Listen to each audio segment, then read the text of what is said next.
లూకా సువార్త 5వ అధ్యాయం 27వ వచనం చదువుకుందాం. అటు పిమ్మట ఆయన బయలుదేరి లేవి అని ఒక సుంకరి సుంకపు మెట్టును తను కూర్చునుండి చూచి నన్ను వెంబడించమని అతనితో చెప్పగా అతడు సమస్తమును విడిచిపెట్టి లేచి ఆయన వెంబడించెను. ఆ లేవి తన ఇంట ఆయన గొప్ప విందు చేసెను. సుంకరులను ఇతరులు అనేకులను వారితో కూడా భోజనమును కూర్చుండిరి. పరిసయ్యులును వారి శాస్త్రులను ఇది చూచి సుంకర్లతోనూ పాపులతోనూ మీరెలా తిని త్రాగుచున్నారని ఆయన శిష్యుల మీద సణిగిరి. అందుకు యేసు, రోగులకే గాని ఆరోగ్యం గలవారికి వైద్యుడు అక్కరలేదు. ప్రేమగల తండ్రి, పరిశుద్ధుడు అయిన గొప్ప దేవా, నీ వాక్యం చెప్పే భాగ్యం నీ దాసునికి మీరు అనుగ్రహించినందుకే రుణస్తుణ్ణి. మహిమగల సింహాసనం మీదున్న మిమ్మును శరీరధారిగా ఉన్న ఆ కాలాన్ని జ్ఞాపకం చేసుకుంటూ ఆనాడు జరిగిన విషయాలు మీరు మీ సువార్తికుల ద్వారా వ్రాయించారు. వాటిని నేటి కాలాన్న మరలా తిరిగి ప్రకటించడం కోసం నీ దాసుడైన ఈ వ్యక్తికి మీరిచ్చిన ఈ ఆధిక్యత కొరకై చేతులు జోడించి కృతజ్ఞత చెల్లిస్తున్నాను నాయన. ఏమిచ్చినా నేను రుణం తీర్చుకోలేం. శారీరక మానసిక పరిస్థితులు ఎంత జటిలంగా ఉన్నా,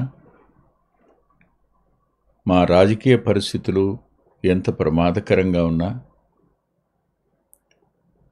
ప్రపంచ పరిస్థితులు మరింత ప్రమాదకరంగా మారుతున్నా, నీ వాక్యాన్ని ప్రకటించడానికి మీరిచ్చిన ఈ సమయం కొరకు కృతజ్ఞత చెల్లిస్తున్నాను. కేవలం మీ మీద మనసు పెట్టడానికి, మీ లేఖనాన్ని ఉన్నది ఉన్నట్టుగా బోధించడానికి నీ దాసునికి అవసరమైన నీ ఆత్మ నింపుదలను అనుగ్రహించు నాయనా. ఎంతైనా నమ్మదగిన వారైన మీ హస్తాలకే వింటున్న మా ప్రియులను అప్పగించుకుంటున్నాను. తమ్ముడు నూతలపాటి ప్రసాద్ని జ్ఞాపకం చేసుకోండి. ముట్టి సంపూర్ణమైన స్వస్థతను తనకు అనుగ్రహించండి. నెమ్మదిని కలుగు చేయమని విజ్ఞాపం చేస్తున్నాను. బలపరచమని ప్రార్థిస్తున్నాను. కృప చూపించమని విజ్ఞాపం చేస్తూ ఈరోజు వాక్యం చెప్పటానికి నీ దాసుని మరుగుపరచమని యేసుక్రీస్తు ప్రభువారి పేరిట ప్రార్థిస్తున్నాం తండ్రి, ఆమేన్. ఆ రోజుల్లో ఒక వ్యక్తి ప్రభు దగ్గరికి రావాలి అనంటే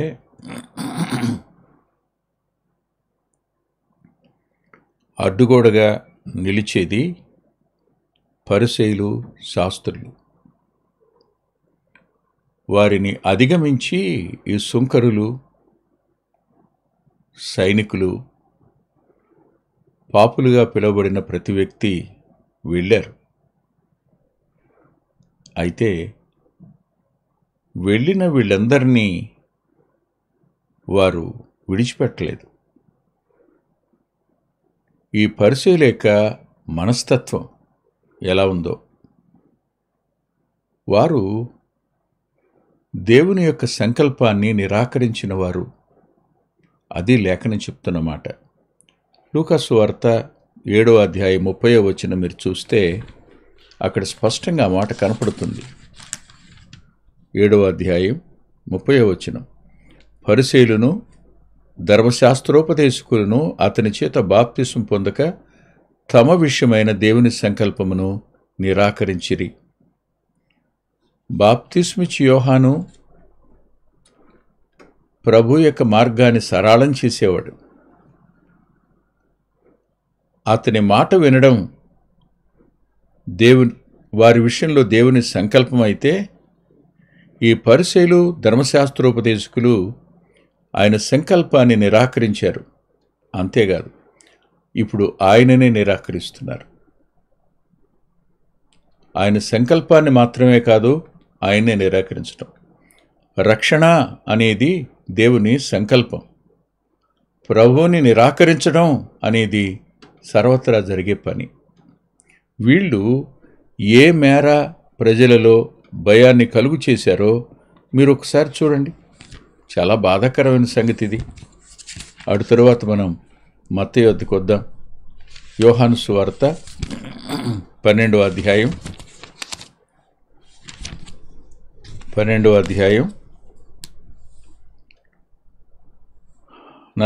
వచనం. అయినను అధికారుల్లో కూడా అనేకులు ఆయన యందు విశ్వాసముంచిరి గాని సమాజములో నుండి వెలివేయబడుదుమేమో అని పరిసయ్యులకు భయపడి వారు ఒప్పుకొనలేదు. వారు దేవుని మెప్పు కంటే మనుషుల మెప్పును ఎక్కువగా అపేక్షించిరి. ఈ మాటలలో మీకు కనిపించే ప్రమాదకరమైన అడ్డుబండ గోడ ఎవరు? పరిసయ్యులు కదా. వీరికున్న ఆయుధం ఏమిటంటే సమాజం నుంచి వెలివేయడం. మీరు ప్రభువు నమ్ముకున్నారా? వెలివేస్తాం అనే మాట. వెలివేత అనే పదం ఎంత అవమానకరమైందో, ఎంతగా తిరస్కారాన్ని చూపించేదో, ఎంత దిక్కులేనితనానికి వెళ్ళిపోయేట్టు చేసేదో ఆనాటి వాళ్ళకి తెలుసు. వారి వంక ఎవరు చూడరు, వారితో ఎవరు మాట్లాడరు, వారింటికి ఎవరు వెళ్ళరు, వారిని తమ ఇళ్ళకి ఎవరు రానివ్వరు. అలాంటి వెలివేయడం అనేది జరిగింది కదా. ప్రభు స్వస్థపరిచిన ఒక వ్యక్తి విషయంలో అది జరిగింది. దానివల్ల అధికారులు ప్రభునందు విశ్వాసం ఉంచారు, కానీ సమాజంలోంచి వెలివేయబడతామేమోనని వారు పరిసయ్యులకు భయపడ్డారు అని రాస్తుంది. పరిసయ్యులు ఏ మేర సమాజాన్ని భయకంపితులుగా చేశారో చెప్పడానికి వీలు కాదు. అంతగా భయభ్రాంతులు చేశారు. ఈరోజు కూడా ప్రభువుని అంగీకరించనివ్వకుండా భయాన్ని చొప్పించడం అనేది కొద్దిమంది ద్వారా అపవాది యొక్క ఎత్తుగడ. దేవుని యొక్క సంకల్పాన్ని నిరాకరించటం, దేవుని నిరాకరించటం అనేది దాని వెనక ఉన్నదనే సత్యం ఎవరికి అర్థమవుతుంది? ఎవరు ఆలోచిస్తారు? ఎవరు పట్టించుకుంటారు? ఎవరికి అవసరం? ఈ లోకం వరకే, ఈ భౌతికమైన సమాజం, ఇక్కడ సుఖంగా ఉండడం, ఇక్కడ 10 మంది మెప్పు పొందడం, 10 మందితో మంచిగా ఉండడం, ఇది వరకే, ఇంతవరకే. వాళ్ళు ఎవరైనా సరే, వారు ఎలాంటి వారైనా వారితో మంచిగా ఉండగలగడం ఒకటే కావాల్సింది. వాళ్ళ చేత వెలివేతనం తట్టుకోలేని పరిస్థితి అధికారుల వల్లే కాకపోతే ఒక సామాన్య ప్రజ వల్ల ఏమవుతుందో చెప్పండి. వీళ్ళు ఎంతగా ప్రయత్నించారు మీరు చూడండి. ఇప్పుడు ఎంతగా ప్రయత్నించారో వీళ్ళు.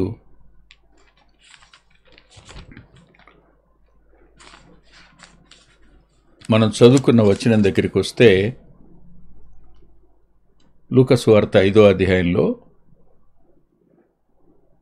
30వ వచనంలో పరిసయ్యులు వారి శాస్త్రులను ఇది చూచి సుంకరులతోనూ పాపులతోనూ మీరేలా తిని త్రాగుచున్నారని ఆయన శిష్యుల మీద సణిగిరి. అంటే వెంబడిస్తున్న వారిని కూడా భయపెట్టే ప్రయత్నం, వెంబడించనివ్వకుండా అడ్డుకునే ప్రయత్నం చేశారు. వెంబడించే వారి మీద సణిగి ప్రశ్నించి భయపెట్టేటువంటి ప్రయత్నం చేశారు. అంటే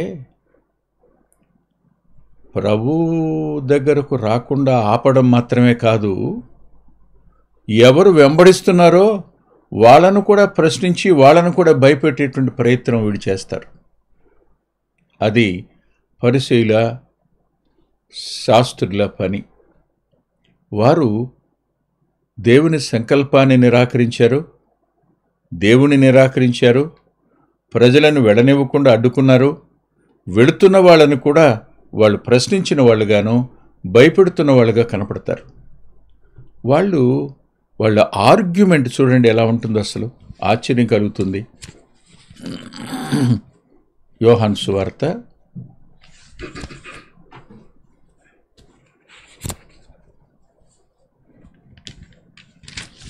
12వ అధ్యాయం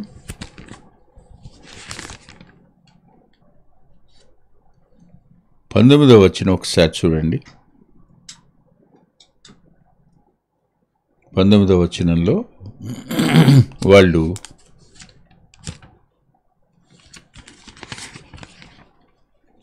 ఏ రీతిగా బాధపడతారో కనపడుతుంది. కావున పరిసయ్యులు ఒకరితో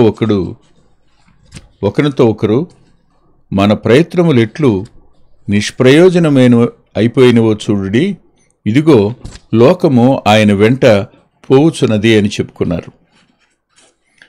వీళ్ళు ప్రజలు ప్రభువుని వెంబడించి వెళ్ళడం చూడగానే తట్టుకోలేనంత బాధ, కష్టం వారి అంతరంగాల్లోనికి వచ్చింది. రావటం మాత్రమే కాదు సుమా, వాళ్ళు ఒకరితో ఒకరు చెప్పుకున్నారు. చూడండి,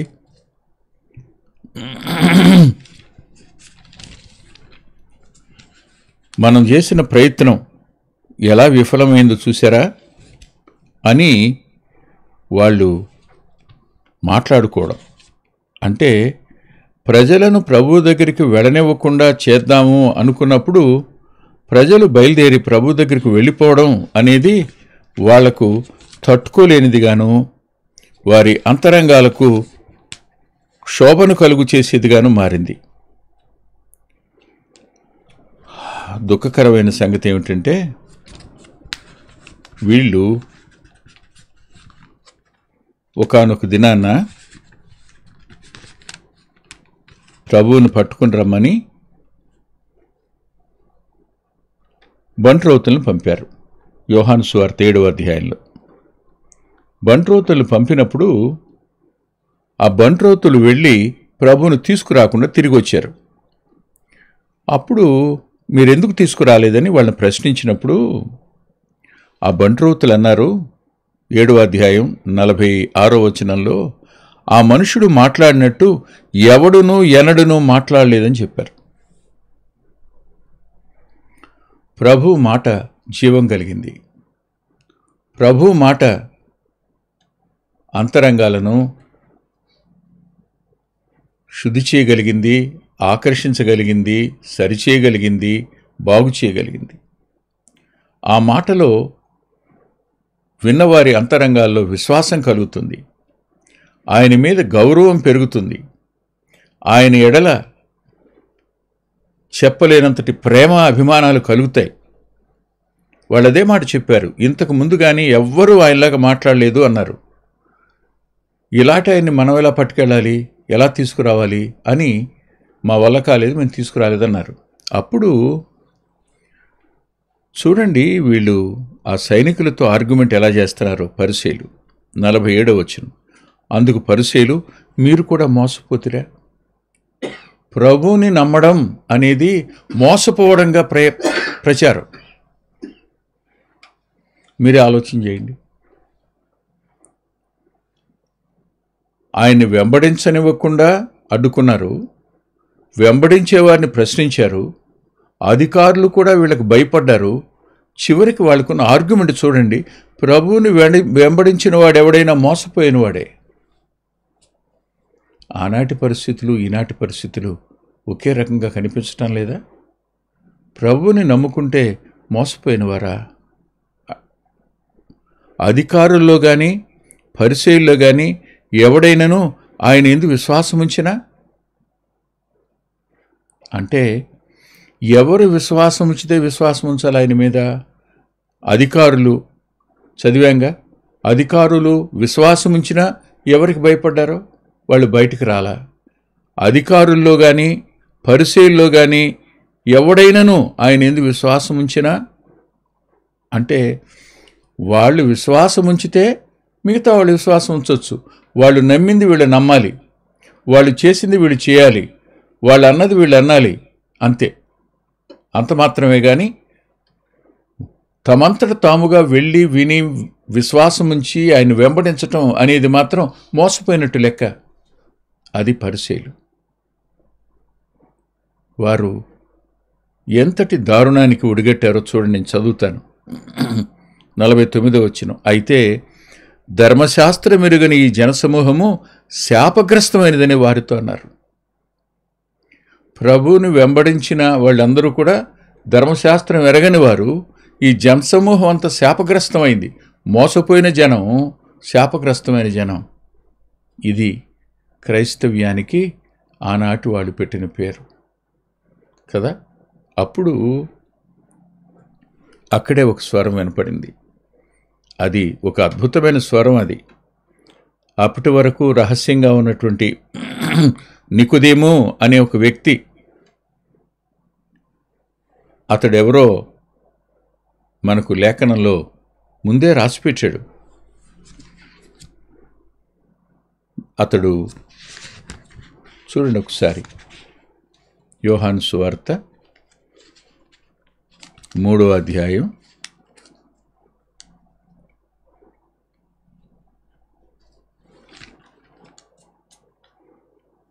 1వ వచనం. యూదుల అధికారి అయిన నికోదేమును పరిసయ్యుడు. వీళ్ళేమన్నారు? అధికారుల్లో కానీ పరిసయ్యుల్లో కానీ ఎవరైనా విశ్వాసం ఉంచారా అని బంట్రౌతులతో ఆర్గ్యుమెంట్ పెట్టుకున్నారు. సరిగ్గా అక్కడ నికోదేము లేచి నిలబడ్డాడు. ఎవరతను? అధికారి, పరిసయ్యుడు. నిలబడి అన్న మాట ఏమిటి? 51వ వచనం.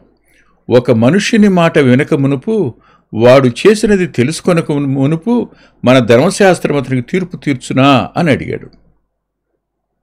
నీకు అర్థమైందా? ధర్మశాస్త్రం ఎరగని ప్రజలు శాపగ్రస్తం అయ్యారు అని అన్నాడు కదా, మోసపోయారు అన్నారు కదా వీళ్ళు. దానికి ఆయన చెప్పిన చిన్న ఆర్గ్యుమెంటు, మీరు ఒక వ్యక్తి మాట వినకుండా, ఆ వ్యక్తి చేసింది చూడకుండా మీరు తీర్పు తీరుస్తారా ధర్మశాస్త్రం ఎరిగిన వాళ్ళు అన్నాడు. అంటే ఆయన చెప్పిన మాట వాళ్లకు బుద్ధి రావాలి. అధికారి కదా, పరిసయ్యుడే కదా, వయసులో పెద్దవాడు కదా, ధర్మశాస్త్రోపదేశకుడు కదా, అతను చెప్తున్నాడు కదా. అప్పుడు అలా అభిమానం చూపించిన వ్యక్తి మీద వాళ్ళు చేసిన విమర్శ చూడండి. 52వ వచనం. నీవు గలిలయుడివా? విచారించి చూడుము, గలిలయలో ఏ ప్రవక్త పుట్టడు అన్నారు. మీకు అర్థమైంది ఈ మాట? వాళ్ళ దగ్గర ఆర్గ్యుమెంట్ ఉంటుంది. ఆ ఆర్గ్యుమెంట్ ఏమిటంటే, ఓహోహో నువ్వు గలిలయుడివి, అతను గలిలయవాడు కదా, అందుకని అభిమానంతో మాట్లాడుతున్నావు. అధికారి, పరిసయ్యుడు, ధర్మశాస్త్రోపదేశకుడు, వయసులో వీరందరికంటే పెద్దవాడు. అలాంటి వాడిని వాళ్ళు నోరు మూయించడం కోసం, అతను గలిలయవాడు, నువ్వు గలిలయవాడు కదా, ప్రాంత అభిమానమా నీకు? గలిలయలోంచి ఎవడైనా ఒక ప్రవక్త పుడతాడా? ప్రవక్తలు ఎక్కడ పుడతారో రాశారా లేఖనంలో? లేదు కదా. ఆలోచించండి మీరు. ధర్మశాస్త్రం ఎరగని వాళ్ళు శాపగ్రస్తమైంది అని పలికిన మాట కదూ. ఆలోచించండి. ఆయన చీకటిలోనూ మరణ ఛాయలోనూ కూర్చుండు వారికి వెలిగిచ్చుటకై ఆ మహావాత్సల్యమును బట్టి పైనుండి ఆయన మనకు అరుణోదయం అనుగ్రహించెను అని లేఖనంలో రాసి ఉన్న మాటల్ని తిరిగి ఎత్తి చెప్పినా వీళ్ళు నమ్మని వారుగానే ఉన్నారు. అంత మాత్రమే కాదు, వాళ్ళు ప్రభువుకు పెట్టినటువంటి పేరేమిటో తెలుసా? చూడండి ఒకసారి.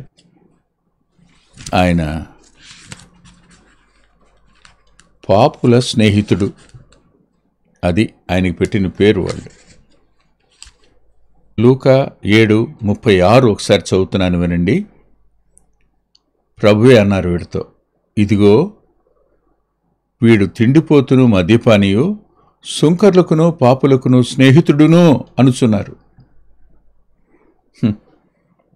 అంటే ఆయనకి పెట్టిన పేరేంటంటే సుంకర్లకు పాపులకు స్నేహితుడు. దాని అర్థం ఆయన మీద వేసిన ఒక ముద్ర. ఆయన తిండిపోతూ, ఆయన వాళ్ళతో కలిసి పానం చేస్తాడు. ఆయన సుంకర్లకు పాపులకు స్నేహితుడు. ప్రభు మీద ఏదో ఒక చెడు ముద్ర వేయడం అనేది ఆపడానికి వారు చేసిన ప్రయత్నం. అందుకనే ప్రభు ఈ విషయం మాట్లాడుతూ, యోహాను తినక త్రాగక ఉన్నాడు కాబట్టి దెయ్యం పట్టినవాడు అంటున్నారు, నేను మీతో పాటు కలిసి భుజిస్తూ పానం చేస్తూ ఉన్న కారణం చేత తిండిపోతూ మద్యపాని అని అంటున్నారు మీరు అన్నాడు ఆయన. ప్రజలకు ఎలా ఉండాలి? ఎవరిని అంగీకరిస్తారు? ఒకటే, ఎవరు అపవాదికి నిత్య నాశనానికి వెళ్ళిపోవడానికి సిద్ధంగా ఉంటారో వారిని వెంబడిస్తే వీళ్ళకి సంతోషం తప్ప నిత్య జీవం వైపు ఆకర్షించబడితే చాలా కష్టం. కానీ ఇంత తీవ్రమైన పరిస్థితులు ఉన్నప్పటికీ లేవి అని పిలువబడిన ఈ మత్తయి సమస్తమును విడిచి అనే పదం దగ్గర, లేచి ఆయనను వెంబడించి అనే పదం దగ్గర, ఆయన తన ఇంటిలోనికి వచ్చినప్పుడు గొప్ప విందు చేసెను అనే పదం దగ్గర ఏం చెప్పాడు ఆయన? ఏం చేశాడు? మీరు ఆ వచనాన్ని మరోసారి చూద్దాం. దయచేసి నాతో పాటు రండి. లూకా సువార్త వద్దకే రండి. లూకా సువార్త 5వ అధ్యాయంలో వాళ్ళు సణుక్కున్నప్పుడు శిష్యుల మీద ప్రభు అన్నారు, రోగులకే గాని ఆరోగ్యం గలవారికి వైద్యుడు అక్కర్లేదు, మారు మనసు పొందుటకై నేను పాపులను పిలువచ్చి తిని గాని నీతిమంతులను పిలువరాలేదని వారితో చెప్పాడు.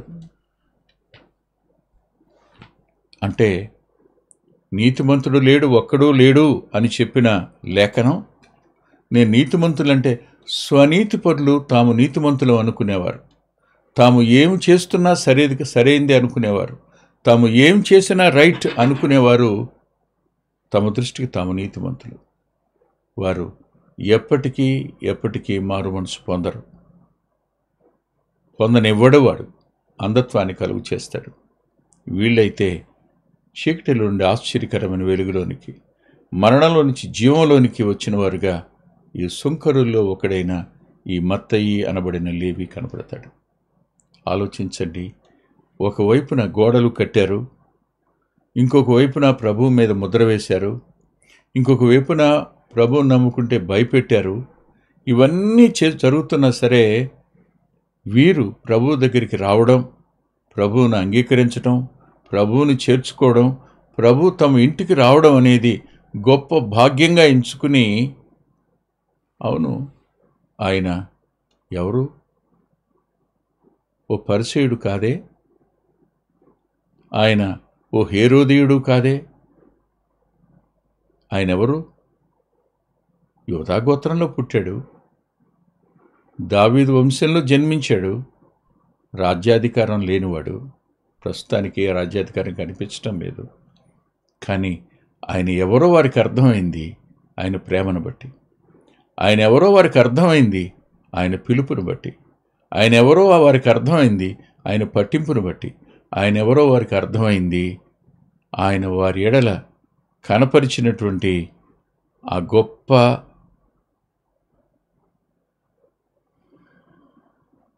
అనురాగాన్ని బట్టి.